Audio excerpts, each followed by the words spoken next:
গোলকোন্ডা নামটা শুনলেই প্রথমে একটি ঔৎসুক্য জাগে মনে, যে শব্দটার অর্থ কী। গোলকোন্ডা আসছে গোল্লা কোন্ডা শব্দ থেকে, যার মানে শেফার্ডস হিল। এর পেছনে অবশ্য একটি গল্প লুকিয়ে রয়েছে। জানা যায় যে একটি বালক, যে মেষ পালক ছিল, সে একদিন এই পাহাড়ে একটি মূর্তি খুঁজে পায় এবং ধীরে ধীরে সে একটি কাদার কেল্লা তৈরি করতে থাকে। দক্ষিণ ভারতের তৎকালীন কাকাতিয়া সাম্রাজ্যের রাজা কৃষ্ণদেব এই খবরটি জানতে পেরে পাকাপাকিভাবে দুর্গ নির্মাণের কাজ শুরু করে দেন। এই দুর্গ নির্মাণের প্রধান উদ্দেশ্য ছিল কোন্ডাপল্লী দুর্গের পশ্চিম ভাগ রক্ষা করার জন্য।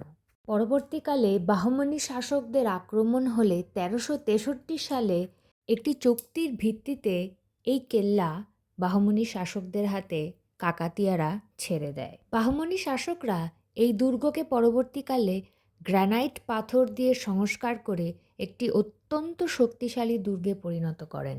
১৪৯৫ সালে এটিকে একটি জায়গির হিসেবে দিয়ে দেওয়া হয় সুলতান কুলি কুতুব শাহকে, যিনি বাহমনি শাসন দুর্বল হয়ে যাওয়ার পর এখানে স্বতন্ত্রভাবে শাসন করতে শুরু করেন। সিঁড়ি দিয়ে উঠে কত সুন্দর ভিউ দেখতে পেয়েছি সেটা পরের ভিডিওতে দেখাবো।